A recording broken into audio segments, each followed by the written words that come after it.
Hello, my name is Stephanie with Southern Prairie Library System. Welcome to our basic computer technology class in partnership with Southern Prairie Library System and Great Plains Literacy Council. This project is funded through the Oklahoma Department of Libraries with a federal grant from the Institute of Museum and Library Services through the Library Services Technology Act. Additional funding is provided by Southwest Rural Electric Operation Roundup. So in today's class, we will be learning how to turn on your device, connecting to Wi-Fi, downloading apps, accessing email and online banking, and searching for online resources. The first topic we're going to cover is how to turn on your device. Most Android devices will have the power and volume buttons located on one of the sides. Depends on your model. Sometimes it will be on the left side, sometimes it will be on the right, but for most of them, it will be on one of the sides. To turn on the device, you just hold the power button until you see the logo on the screen, and it will either be your device logo or the logo for your cell phone carrier. With Apple devices, the power and volume buttons will depend on which device you have. For some of them, especially the newer models, for the phones, the buttons will be on the side. For the older models and the devices like the iPad, you will have the power button on top and the volume buttons on the side. And to turn on your Apple device, you'll just hold the power button until the Apple logo pops up.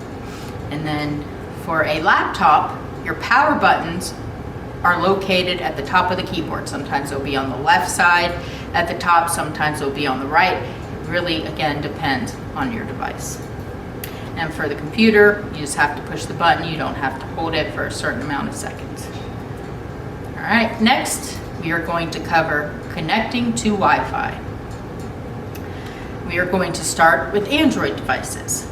And what you're going to want to do is tap the settings icon and select network and internet, and then you are going to tap on Wi-Fi. Once you're in the Wi-Fi area, you'll tap the slider to turn Wi-Fi on, and you will see a list of networks pop up, and select the network you would like to connect to. And if a password is required, just insert the password and select connect. For Apple devices, tap the settings icon and select Wi-Fi. And you'll tap the slider to turn Wi-Fi on, and again, a list of networks will pop up. Select the network which you would like to connect to. If a password is required, enter the password and select join.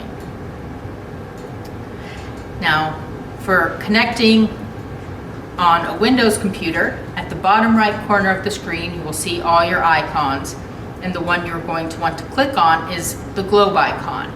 And it'll bring up the Wi-Fi settings, and click Wi-Fi to turn it on. A list of networks will pop up. Select the network you would like to connect to. And if it's a network you want to connect to automatically every time, say it's your home network or one you use frequently, there is a box that says connect automatically. You'll check that box and then click connect. And if a password is required, you will enter the password and click next. All right, next we will cover downloading apps. We're going to start with the Google Play Store. So you will tap the Play Store icon, tap the box at the top to search, and then type in the app you would like to search for. For this example, we used Candy Crush. You would tap Candy Crush and then tap the search button.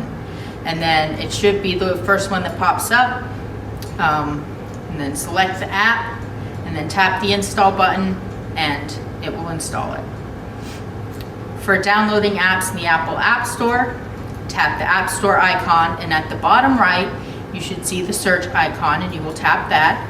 And in the search bar, you type the app you would like to look for. Again, we are using Candy Crush as an example. So type in Candy Crush or whichever app you would like to use, hit search, and it'll bring up a list of apps, and tap on the app you would like to download, tap Get. If it is your first time downloading the app, it'll have the word Get. If not, it will have a little cloud icon so you can download it from the cloud, and then tap Install. Now, for the Microsoft Store, you will click the Microsoft Store icon. So most of the time it will be on the bottom of the screen in your dock. If not, just click the Windows button and it will open the Windows menu and it will be there. Click the search at the top right, type in the app you would like to search for. Once again, we are using Candy Crush as an example, and hit enter, and it will bring up a list of apps. Click on the app you would like to download and click Get. If the app does not start installing automatically, click the word Install. And if it's an app you've had before, say on a previous computer, or you uninstalled it and would like to reinstall it, all you have to do is click Install. Now, as far as apps go, there are several options. So if it's not a specific app that you know the exact name of, say you want to search for an app that'll help you learn a language or to help you study for certain tests like the SAT or the ACT, there are apps that are going to charge. There will be some apps that are free but will have in-app purchases. Just make sure when you're looking through the apps, go through, read all the information, see how much you can access without paying, and also check the reviews, because that is a good way to know if the app works, you know, at that point, and what people are saying about the app and how well it works. So and also, you know, so you know you're downloading an app that isn't going to cause issues with your device. Next, we are going to cover email and online banking. So first, we are going to go through the steps of signing up for an email account. For this example, I just use Gmail. It's one of the most used email accounts out there nowadays. So first thing you're going to do is go to gmail.com and click Create Account. The sign up form will appear. Follow the directions by entering the required information and click Next.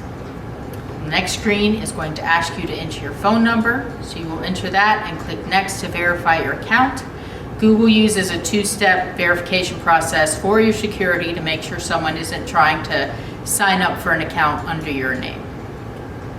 So after you enter your phone number and click Next, you will receive a text message from Google with a verification code. So just enter the verification code in the verification code area and click Verify. And then next, you will see a form to enter some of your personal information, like your name and birthday. After you are done filling it out, click Next. And then you're going to review Google's terms of service and privacy policy. Click I agree, and your account will be created. And then to sign in, just go to gmail.com, enter your email address or the phone number and click Next, and then it will ask for your password. So enter your password and click Next, and you will be logged in. And if you did set up two-factor authentication, it will send you a message onto your phone or your device that you selected for verification, and you will just hit yes, this is me, to verify it is you that's trying to log in. All right, next we are going to cover signing up for online banking. I've included a few examples. One is a more, national known bank, and the other is a local bank to us here at Southern Prairie Library System. So the example for the national bank I'm using is Bank of America. And what you will do is you go to bankofamerica.com and click Enroll. And then to get started, enter the required information and click Continue. And then to log in, you will go to bankofamerica.com, enter your online ID and passcode, and click Sign In. All right, for the local example, we are using Red River Federal Credit Union. You will go to redriverfcu.com and click Enroll Now. Fill in the required information, check the box to agree to the terms, and click Submit. To log in, you'll go to redriverfcu.com and click Login. You enter your username and click Login, enter your password and click Continue, and you will be signed in. Now, most of these banks, when you are signing up, they will ask, usually for your name, your account number, and your social security number. Some will just ask for name and social security number. Some, won't even ask for name. It'll be account number, social security number. And the reason they ask for this is when you sign up for that bank account, you give them all this information. So they're verifying it is your identity, so no one tries to create an account in your name, online and get access to your online banking, because most people aren't going to know your social security number. Next, we are going to cover searching for resources online. The first example we're going to use is Google, and then the second example will be through the Southern Prairie Library System website, where we have resources for anyone who needs them. So for Google, you're going to go to google.com, type what you are searching for in the search bar, and hit the enter key or click Google search. If you click I'm feeling lucky, it will just give you a random search. And the more specific you are, the better your search results will be. So say if I just typed in growing tomatoes, it'll bring up information about growing tomatoes. However, we are located in Oklahoma. So if I type growing tomatoes in Oklahoma, it will give me results more specific to how to grow tomatoes where I live. Now, for our website, the SPLS website, you'll go to spls.lib.ok.us and click on e-resources at the top of the page. And then when you scroll down, there will be, just a list of all the resources we have, and then click on the one you would like to use, and it will take you to that specific page.